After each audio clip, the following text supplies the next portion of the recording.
ओम साई राम। श्री सच्चिदानंद सद्गुरु साईनाथ महाराज की जय। मैं साई रीना, साई लाडली रीना चैनल में आप सभी भक्तों का स्वागत करती हूँ।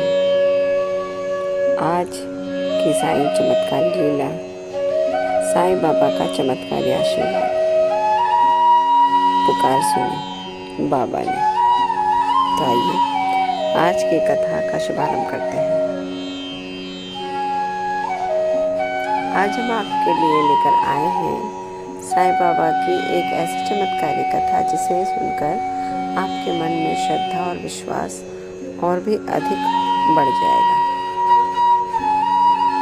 ये कथा हमें सिखाती है कि जब इंसान हर जगह से हार जाता है तब साईं बाबा अपने भक्त का हाथ पकड़ लेते हैं।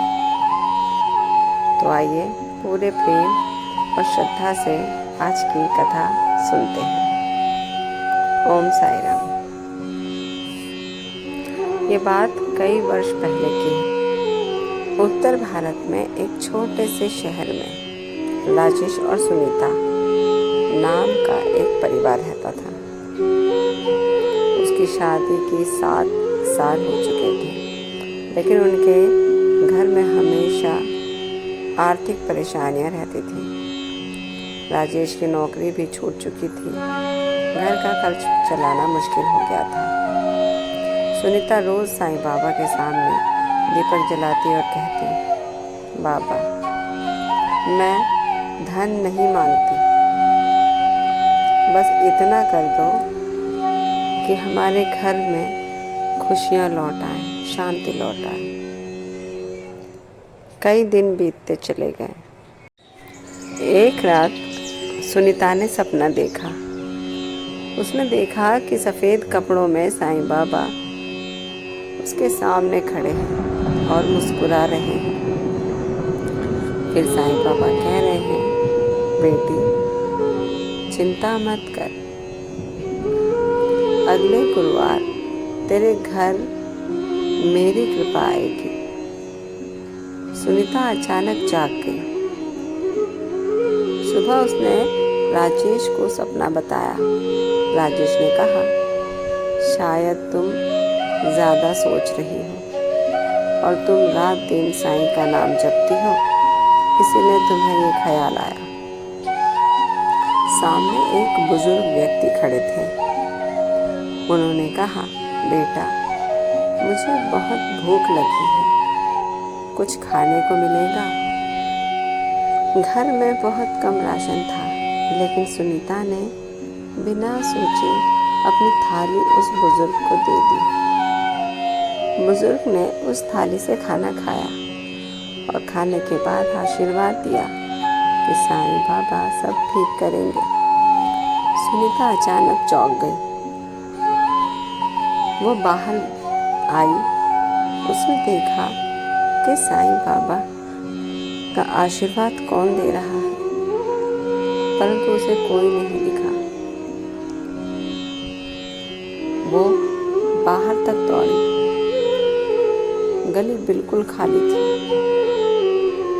उसी दिन दोपहर में राजेश के फोन पर कॉल आई। जिस कंपनी में उसने कई महीनों पहले आवेदन किया था, वहां से नौकरी का ऑफर मिला।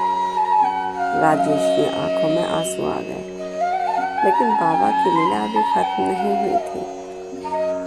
कुछ दिनों बाद घर की सफाई करते समय सुनीता को पुराने कपड़ों के बीच एक छोटी सी थैली मिली। उसमें कुछ पैसे और उसकी माँ का एक पत्र था। पत्र में लिखा था, बेटी, अगर कभी कठिन समय आए तो इसे खोलना। ईश्वर कभी किसी को अकेला नहीं छोड़ता। सुनीता वो पत्र पढ़कर फूट फूट कर रोने लगी। उसे महसूस हुआ कि माँ की लिखी हुई बात बिल्कुल सच है। उसे महसूस हुआ कि बाबा हर रूप में अपने भक्तों की मदद कर देते हैं। कभी किसी अनजान इंसान के रूप में, कभी एक संकेत के रूप में। कुछ महीनों बाद राजेश की नौकरी अच्छी चलने लगी।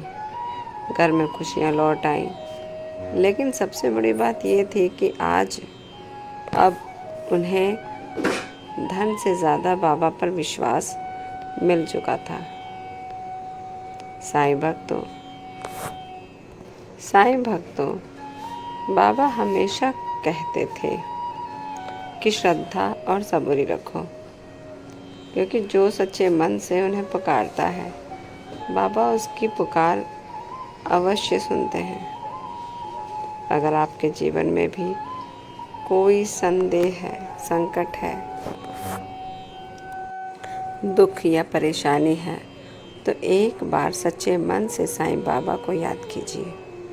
हो सकता है कि आपकी मदद भी किसी अनजान रूप में बाबा कर दें। तो पूरे प्रेम और श्रद्धा से बोलिए, ओम साई राम। आज की साईं चमत्कारी लीला में बाबा ने सच्चे भक्त को अनजान रूप में दर्शन दिए। अधिकतर सपनों में बाबा दर्शन देते हैं। बाबा कुछ कहते हैं, कुछ इशारा करते हैं, कुछ समझाते हैं, तो उसे समझने की कोशिश कीजिए। बाकी बाबा अपने आप ही सारी